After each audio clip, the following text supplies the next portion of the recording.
Who are you? What do you want? Stay back! Don't come any closer! In the basement archives of a county historical society, somewhere between forgotten census records and brittle newspaper clippings, a photograph waits. It has been waiting for over a century. The room smells of old paper and dust that never quite settles, even when the air is still. A single desk lamp casts a cone of warm light across the wooden table where a researcher's gloved hands carefully lift a small cardboard frame from a manila folder marked only with a year, 1911. The photograph inside is unremarkable at first. A child, perhaps 8 or 9 years old, sits upright in what appears to be a modest parlor. The clothing is plain, the background dim. The kind of image taken in thousands of American homes during that era, when photography was still a formal affair, reserved for moments meant to be remembered. But this photograph was never displayed. It was never framed in silver or hung above a mantelpiece. Instead, it was filed away, sealed in an envelope with no letter, no explanation, and no family name to claim it.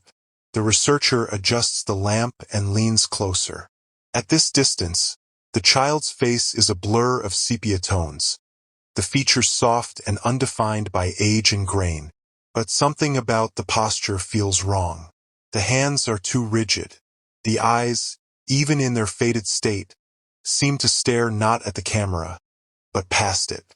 There is no smile, no softness, only stillness. The photograph is scanned at high resolution, a routine procedure for preservation.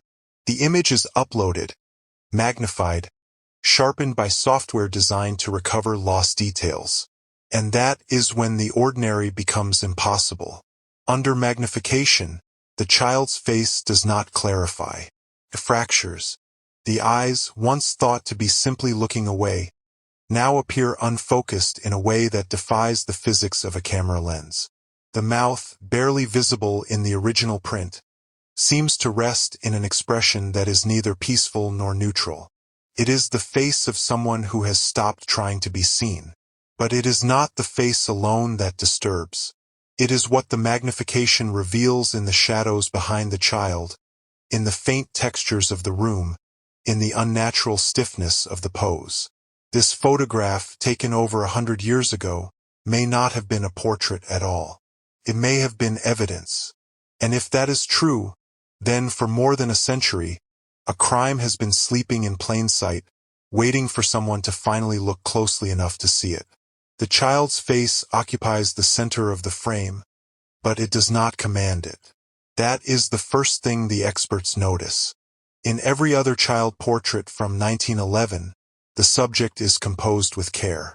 The photographer adjusts the lighting, arranges the posture, coaxes a hint of expression.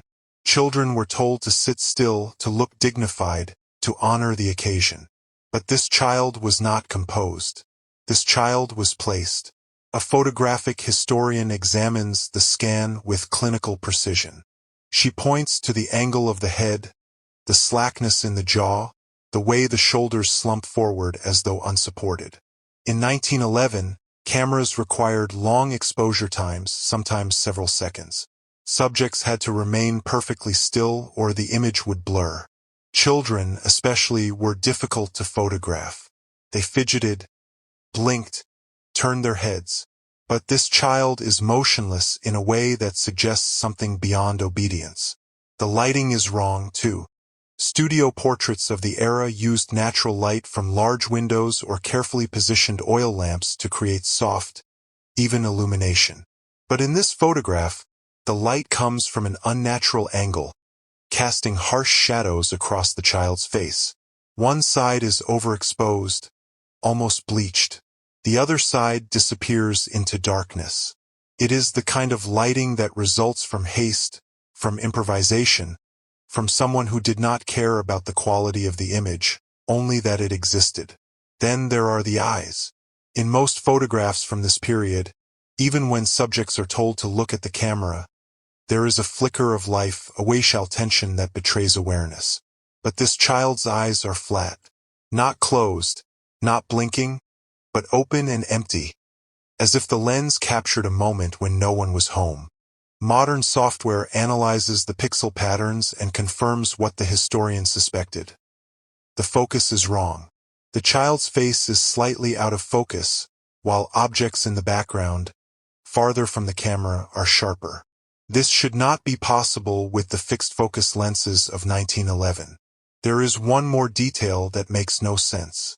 The child's skin, even accounting for the sepia tone and the age of the print, appears waxy. Not pale, not sickly, but smooth in a way that human skin never is. It lacks the texture, the subtle variations in tone that appear even in the poorest quality photographs.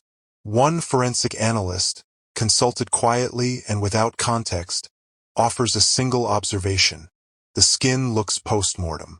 The possibility hangs in the air like smoke. Was this child alive when the photograph was taken? Or was this image something else entirely, something that existed in the gray space between portrait and documentation, between memory and evidence? The experts do not want to answer, but the photograph does not lie. It simply waits, patient and cold, for someone to ask the right question. The back of the photograph is yellowed and brittle, the cardboard warped by a century of humidity and neglect. But there, in the upper right corner, written in faded ink that has bled slightly into the fibers of the paper, is a name: Clara Dannon. Below it, in smaller letters, Hillmont, Illinois. The name is written in a careful, practiced hand, the kind taught in schoolrooms of the early 1900s. There is no date, no additional information. Just a name and a place, as if that alone should be enough to identify the child, to anchor her in history. But when researchers begin to search, they find that Clara Dannon is not easy to find. Hillmont, Illinois, in 1911 was a small town, barely large enough to warrant a post office. The local records, what few remain, are scattered across county archives and historical societies, some digitized, most still locked in basements and storage rooms. Census records from 1910 show a handful of families with the surname Dannon, but no Clara. Birth registries from the period are incomplete, many pages missing or damaged beyond legibility. School logs, church records, even headstones in the town cemetery reveal no trace of a child by that name. It is as if Clara Dannon existed only in the moment this photograph was taken, and then vanished. But that is not quite true. In a handwritten ledger from the Hillmont Poor Farm, dated March 1911, there is a single entry: Clara D. Age 9, admitted February 14, 1911. No known kin. The entry ends there. No discharge date, no note of death, no transfer to another institution. Just a name, an age, and the date she arrived. Poor farms were common in rural America at the turn of the century, places where the destitute, the orphaned, and the mentally ill were sent when no one else would take them. They were not hospitals, not orphanages, not prisons, though they shared qualities of all three. They were places where people were forgotten. And Clara Dannon, it seems, was meant to be forgotten. The photograph, then, was not a family portrait. It was not a keepsake, not a memory preserved in love. It was a record, cold and bureaucratic, of a child who had been filed away like the photograph itself. But records, even cruel ones, are not usually hidden. They are not sealed in unmarked envelopes and buried in archives for 100 years. Unless the record itself was dangerous. Unless what it documented was not just poverty or abandonment, but something far worse. Childhood in 1911 was not gentle. For families with means, it could be sheltered, even sweet.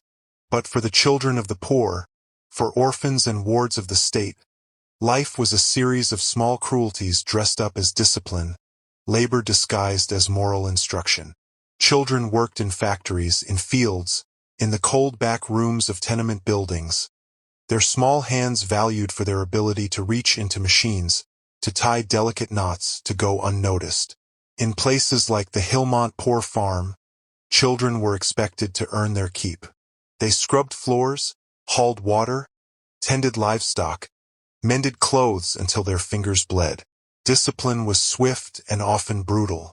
A child who complained was ungrateful. A child who cried was weak. A child who resisted was wicked, and wickedness had to be driven out, by hand or by belt or by isolation in root cellars and attic rooms where the only sound was the scratch of rats in the walls. But even in that harsh world, there were rules. Institutions kept ledgers, recorded deaths, notified next of kin when there was someone to notify. Bodies were buried in potters' fields with wooden markers, names inscribed in log books so that someday, perhaps, someone might come looking. The system was cold, but it was a system. It left traces. Clara Dannon left almost none. And when a child disappears so completely from the record, it is rarely an accident. It is a choice. Someone decided that Clara Dannon's life, and perhaps her death, should not be documented. Someone decided that the fewer questions asked, the better. But someone also took a photograph. And photographs, unlike memories, do not fade in quite the same way. In the dim parlor where Clara sat, the air would have been thick with the smell of coal smoke and damp wool. The floorboards would have creaked underfoot. The photographer, whoever he was, would have worked quickly. There would have been no time for adjustments, no second chance if the exposure failed. This was not a portrait session. This was a task completed in haste and then never spoken of again. The photograph was not taken to honor Clara. It was taken because someone needed proof. Proof that she had existed. Proof that she had been there in that room at that moment.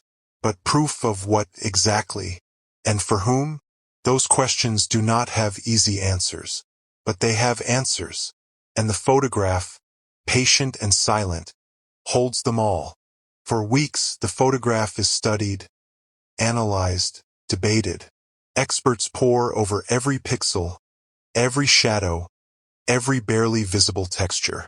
And then, one afternoon, a forensic image analyst notices something no one else had thought to look for. Not in the child's face, not in the lighting or the focus, but in the background. Just behind Clara's left shoulder, barely visible against the dark wallpaper, is the edge of a doorway. And in that doorway, half concealed by shadow, is a figure. At first, it appears to be nothing more than a trick of the light, a smudge of darkness where the eye wants to see a shape. But under magnification, the smudge resolves into something deliberate.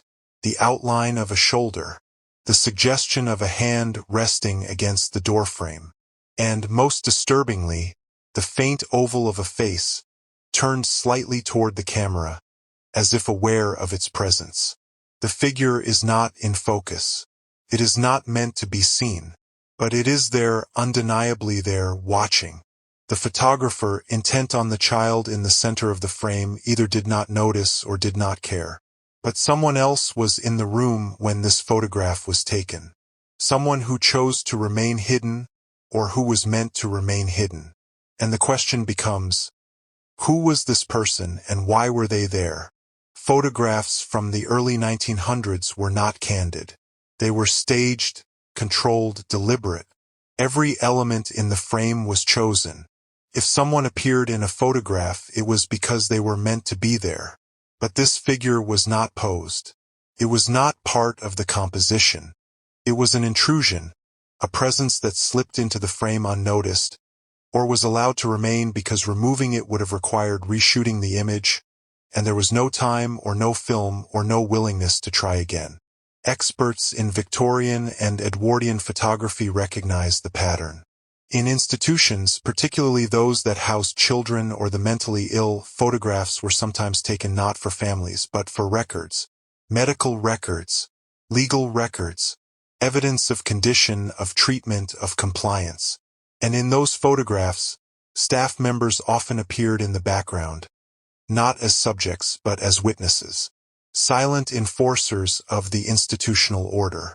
The figure in the doorway may have been a nurse, a caretaker, an administrator, or it may have been something else, someone who needed to be present to ensure that the child remained still, remained compliant, remained silent. The realization is slow and cold. Clara Dannon was not sitting for a portrait. She was being documented, and the figure in the doorway was there to make sure the documentation was complete. Clara Dannon was not the only child to vanish from the records of Hillmont. Between 1909 and 1913, at least 7 other children admitted to the Hillmont Poor Farm simply disappear from the ledgers. Their names appear once at intake, and then nothing. No discharge, no death certificate, no transfer notice. Just absence, clean and absolute, as if they had never existed at all. The pattern is impossible to ignore. In any institution, even a poorly managed one, deaths are recorded. Transfers are noted. Discharges are signed off by overseers or county officials. But these children left no trace. And when modern researchers began to dig deeper, they found something even more disturbing. In the county coroner's reports from the same period, there are multiple entries for unnamed children, described only as unknown juvenile, approximate age 7 to 10, found deceased. The causes of death are vague. Exposure, malnutrition, accidental injury. None of the bodies were identified. None were claimed. All were buried in unmarked graves in the county potter's field. Local newspapers from the period offer only fragments. A brief mention in the Hillmont Gazette, dated November 1911. Concerns have been raised regarding conditions at the Poor Farm. County officials assure residents that all state regulations are being met. There is no follow-up, no investigation, no names. Just assurance, hollow and official, designed to quiet concern without addressing it. But someone was concerned. In a letter discovered in the personal papers of a county doctor, dated January 1912, there is a single paragraph that suggests awareness of something wrong. I have been called to the Poor Farm 3 times this winter. Each time I am told the child has already been removed. I am beginning to suspect that removal does not mean what I am being told it means. The doctor does not elaborate. He does not name names. But the implication is clear. Children were dying. And someone was making sure no one looked too closely. The photograph of Clara Dannon, then, is not an isolated mystery. It is part of a pattern, a systematic erasure of vulnerable children from the historical record. And if Clara's photograph survived, it may be because someone somewhere wanted evidence. Not for justice, not for accountability, but for something else. Personal record. A trophy. A reminder of what had been done and what had been gotten away with. The truth, when it finally emerges, is not a revelation. It is an accumulation, a slow assembly of fragments that, once put together, form a picture too clear to deny.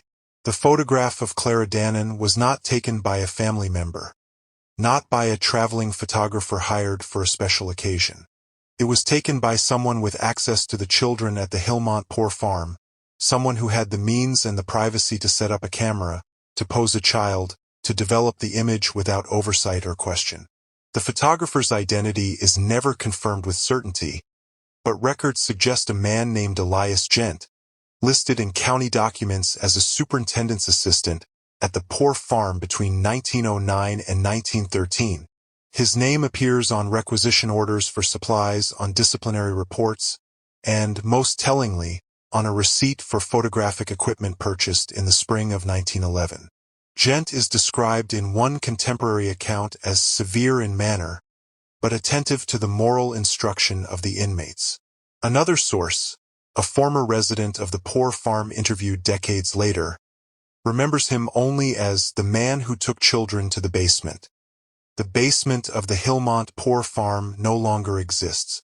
The building was torn down in 1954, replaced by a parking lot.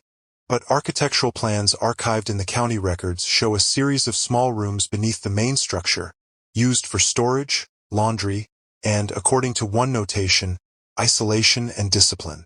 It is likely that the photograph of Clara Dannon was taken in one of those rooms. The dim lighting, the improvised setup, the absence of any warmth or care in the composition, All suggest a space not meant for living, but for control. Clara's posture, her flat expression, the unnatural stillness of her body, all make sense now. She was not asked to sit still. She was incapable of moving. Whether through exhaustion, sedation, or something worse, Clara Dannon was no longer able to resist when the photograph was taken. And the figure in the doorway, half hidden in shadow, was there to ensure she did not try. The photograph was not taken to memorialize Clara. It was taken to document a moment of absolute power. A child, stripped of agency, of voice, of any ability to resist, reduced to an object to be recorded and filed away.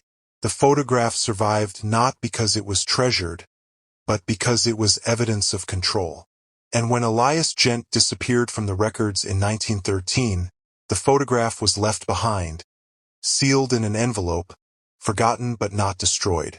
A silent witness to what had been done in the dark.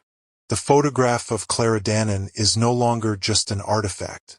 It is a memorial. After more than a century of silence, Clara is finally seen. Not as a curiosity, not as a mystery, but as a child who lived, who suffered, and who deserved better than the world gave her. Her face, once lost in shadow and grain, is now clear. Her story, once erased from the records, is now part of the historical record, preserved not in faded ink, but in the careful work of researchers and archivists who refuse to let her be forgotten again. The photograph has been added to a national database of historical crimes against children, part of a growing effort to identify and document the lives of those who were lost to institutions, to poverty, to deliberate cruelty. Clara's name is now linked to the other children who vanished from Hillmont, their stories told together, a collective memory of lives cut short and covered up. There is no justice for Clara, not in any legal sense. Elias Gent is long dead, the Hillmont poor farm long gone, the county officials who turned blind eyes buried in graves as unmarked as the children's. But there is acknowledgement. An acknowledgement, slow and incomplete as it is, matters. It matters because Clara Dannon existed. She lived 9 years, maybe more, in a world that did not protect her, in a place that tried to erase her. And yet, she remains. Her face, frozen in sepia tones, stares out from a photograph taken in haste and cruelty, and refuses to be forgotten. The photograph that was meant to document power instead documents survival. Not of the child, but of the truth. How many other photographs like this one exist, tucked away in archives, in attics, in estate sales and antique shops? How many other children stare out from old images, their stories erased, their suffering hidden beneath layers of dust and time? The answer is too many. But each one that is found, each name that is recovered, each life that is finally acknowledged, is an act of resistance against the erasure that was always the cruelest crime of all. Clara Dannon was 9 years old. She was real, and now at last she is seen.